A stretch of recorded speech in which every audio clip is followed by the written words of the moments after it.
Robert from Pathway Connectivity Solutions with the Vignette demo case. And in the last video I was showing you how easy it is to record snapshots and play them back.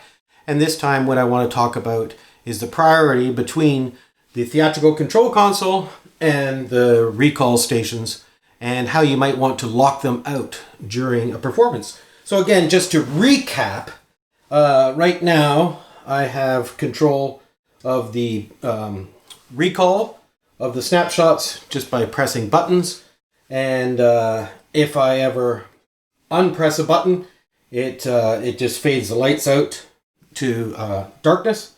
But when I plug in my theatrical console, I can bring up a look on the desk, and it has control, and it doesn't matter at this point what I do with the buttons because the theatrical console is winning.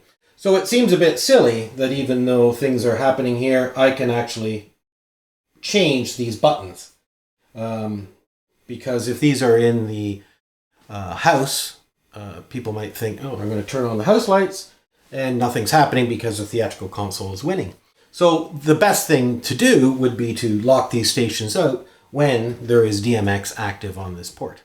So to do that, you can't do that from the front panel of the architectural station. You, at this point, plug in your network and to Passcape, and fire up Passcape on one of your computers.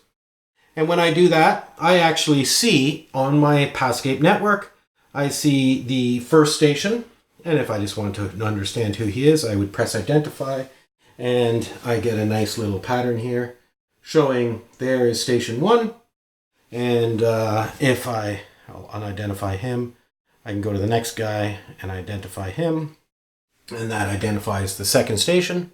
Unidentify him. And the architectural gateway itself, if I identify it, there is a nice little flashing identify light on it. So that in small networks, you don't need to do this, but it's nice to know where everything lands once it's on the wire. So what I wanted to do is I wanted to look at this architectural gateway, and I wanted to say, okay, there are 4 playbacks on here. Coincidentally, there are 4 buses. That's unrelated. The topology doesn't matter. It's a star configuration. And like I said, you can plug in 64 modules across the 4 buses. But then again, there are 4 individual snapshot controls.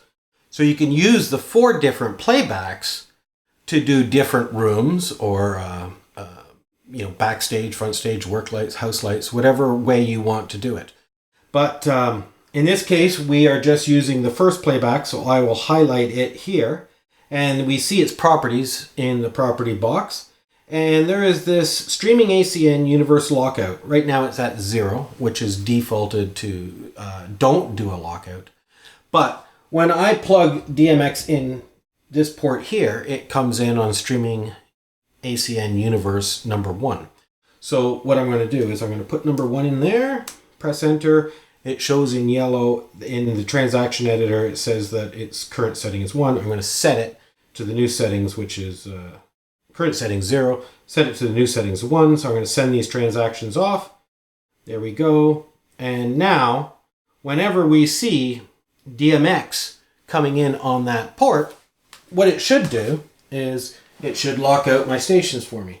So what I'm going to do now is grab my DMX cable. I'm going to plug it in here.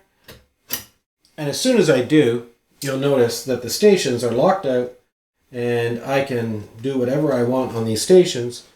The rig is doing what the theatrical console wants it to do. And then when I unplug the DMX, after a couple seconds, the stations will just come boom, back on. They're online, and then the lighting rig crossfades back to what was happening on the preset that was there before I plugged in the DMX.